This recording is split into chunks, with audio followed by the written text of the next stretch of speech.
Alberto Ruscolequier en Directo al Hueso.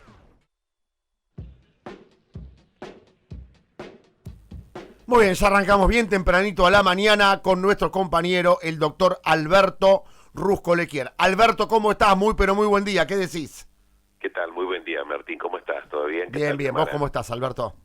Bien, bien. Afortunadamente bien. Bien, Buen me alegro día. mucho. ¿En casa? Bueno.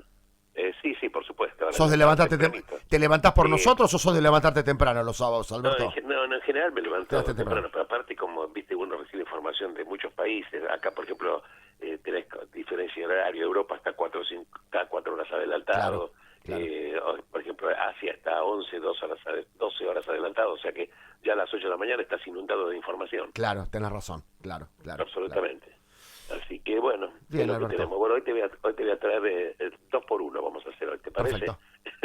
Bien. Me encanta con Vamos a vos. hacer Me encanta. 2 por 1. Bien. Un temita que de alguna manera explotó fue que el día jueves se tomó conocimiento, aparentemente, de que hubieron fotógrafos dentro del día 7 de octubre, juntamente con los terroristas de Hamas que entraron a Israel. Y entonces uno se pregunta, ¿pero cómo puede ser? ¿Estos periodistas estaban dentro de los terroristas de Hamas, filmando hombro a hombro lo que estaba pasando? En consecuencia, todo este tema, estos periodistas ya tenían información del ataque. Y esto fue así. Ahora, la pregunta es, ¿estos periodistas eran independientes o eran empleados de las cadenas importantes? Y cuando te hablo de cadenas importantes... No me cierra mucho eso, Alberto. Bueno, sí, hay una explicación. Y te voy a explicar. Hay, digamos... Estas personas, son en realidad finalmente son fotógrafos independientes. Esto hay que decirlo, estamos hablando de 4 fotógrafos gazatíes, o sea, son de la Franja de Gaza. Bien. Ahora, el tema es que uno se pregunta qué estaban haciendo allí tan temprano, Tal en cual. lo que normalmente tenía que haber sido una mañana de sábado. Fue coordinado con Hamas, aprobaron los respetables servicios de noticias. Cuando hablo de servicios de noticias, agarrate, estoy hablando de Reuters, estoy hablando de CNN, estoy hablando de New York Times, estoy hablando de la Associated Press, estoy hablando de los medios más grandes del mundo. Entonces la pregunta es, estaban estos medios que publicaron las fotografías, estaban obviamente con los terroristas infiltrados. Entonces uno se pregunta, ¿estos fotoperiodistas trabajan como empleados o son independientes? Y Si finalmente, trabajan como empleado de medio y vos me querés entender que algún medio estaba enterado de algo, para mí los medios esos son cómplices de la masacre. Exactamente, pero en realidad no son empleados, pero sí es cierto que entregaron toda la información, y cuando hablo de información me refiero a las fotos de la matanza que estaban ocurriendo en ese mismo momento. Entonces, yo creo que se ha traspasado una frontera periodística, porque los medios sabían que esas fotos que están fotografiando directamente la matanza en vivo y en directo tuvo que haber sido obtenida en ese momento. Entonces un medio periodístico importante dice, pero ¿cómo? Este tipo estaba coordinado con los terroristas adentro de la matanza. El tema se la va a seguir trayendo, porque obviamente va a haber no solamente situaciones penales, vamos a ver cómo se van a defender los medios. Yo como país y como país de justicia independiente, al fotógrafo o al medio o al periodista que estaba sabiendo que iban a matar gente, lo hago cómplice y lo juzgo por cómplice de asesinato. Pero por supuesto, pero el tema es el siguiente, no es solamente estos fotoperiodistas, sino se va a ver con las demandas judiciales que posiblemente se presenten, si es verdad que ellos eran independientes o tenían algún lazo. Y finalmente, si estos medios importantes sabían que esto estaba sucediendo y publicaron la foto que en realidad estaba de alguna manera no solamente traspasaron una frontera ética, sino vamos a ver qué tipo de responsabilidad legal pueden llegar a tener. Hasta ahora esta es la información que hay.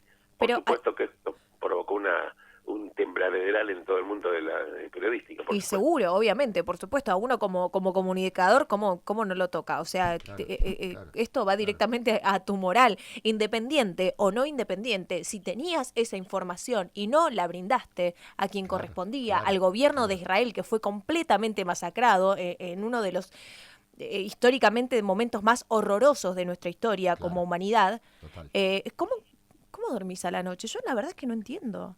Aparte de lo fundamental, si estos medios, ya te repito, Reuters, Associated Press, CNN, The New York Times, sabían que estas fotos estaban filmadas en ese mismo momento, esto evidentemente de alguna manera manera probaba que estos supuestos fotoperiodistas estaban en combinación con los terroristas. Y el segundo comentario, ¿te atreves a publicar esto sabiendo de la fuente de donde vinieron? Entonces filmaron el asesinato de civiles, filmaron el abuso de cadáveres, filmaron el secuestro de hombres y mujeres, y esto cruzó todas las líneas rojas.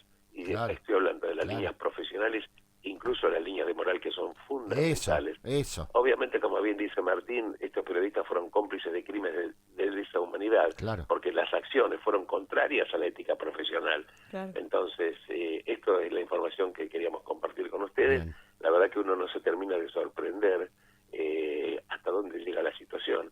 Entonces uno se pregunta, ¿eran fotoperiodistas? ¿Eran infiltrados? Y estos medios publican, si son infiltrados, tienen la misma responsabilidad que los terroristas, y los medios publican informaciones de los terroristas que fueron obtenidos de esta manera.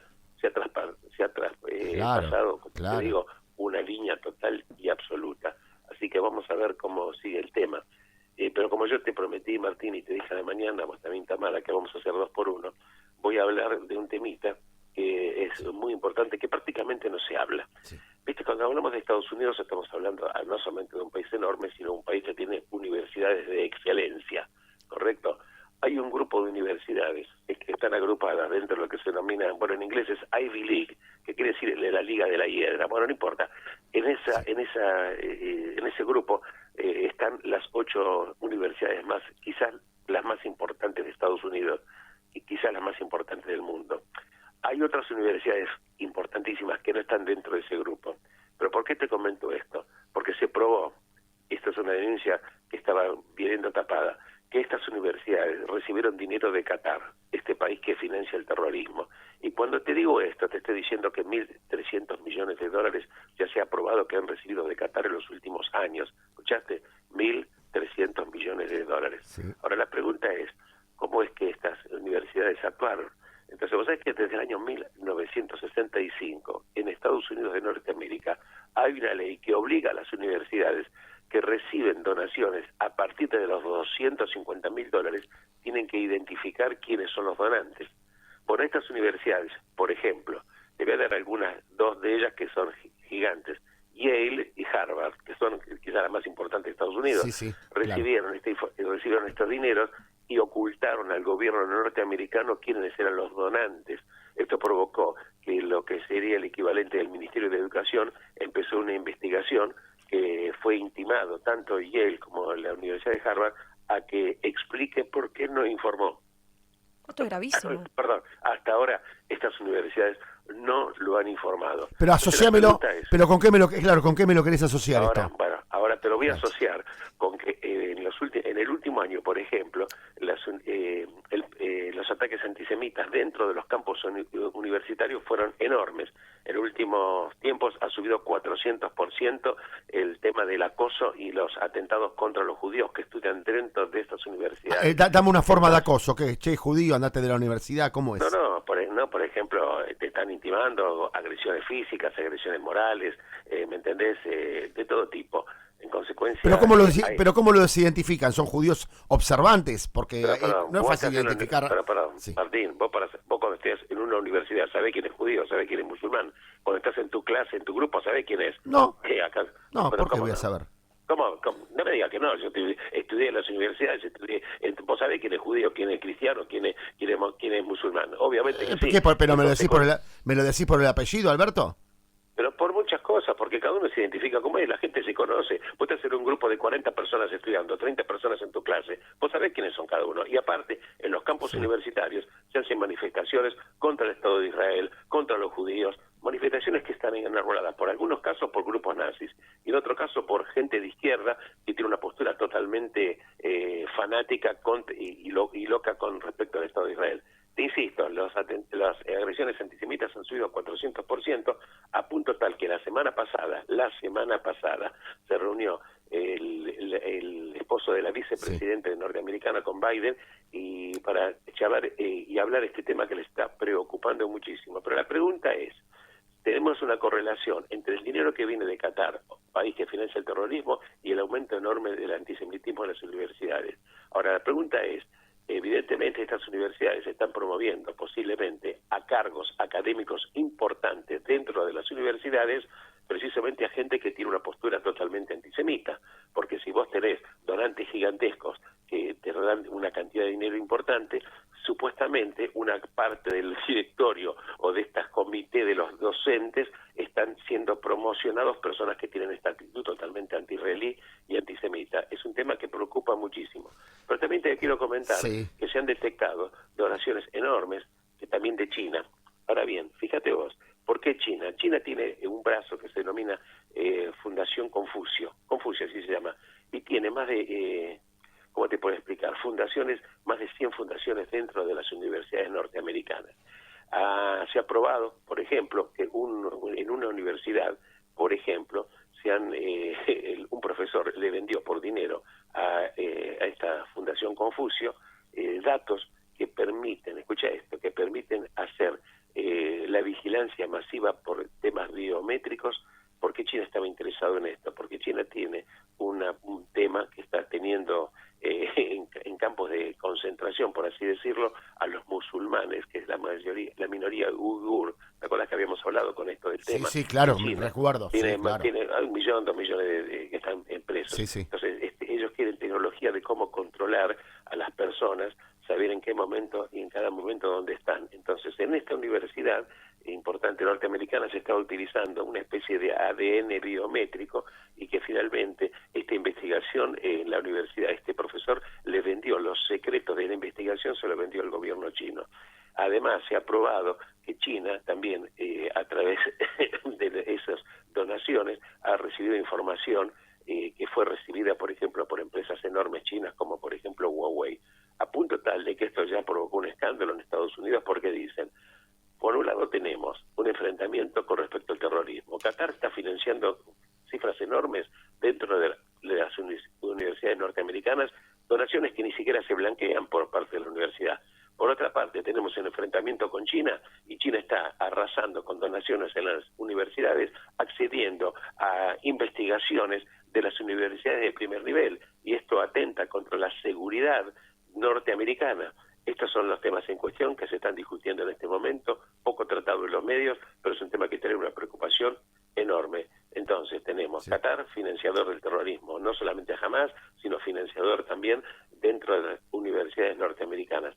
Y te quiero dar un dato, en una universidad famosa, que es la Cornell, hubo un profesor que cuando fue el día del ataque, el día 7 de octubre, publicó un tuit, en la cual dijo que él se sentía energizado y alentado por la matanza que hizo Hamas de los judíos en el día del 7 de octubre. Fue tal el escándalo que esto provocó que él al otro día borró el tuit. Lo que te quiero decir es que el antisemitismo en las universidades norteamericanas es enorme.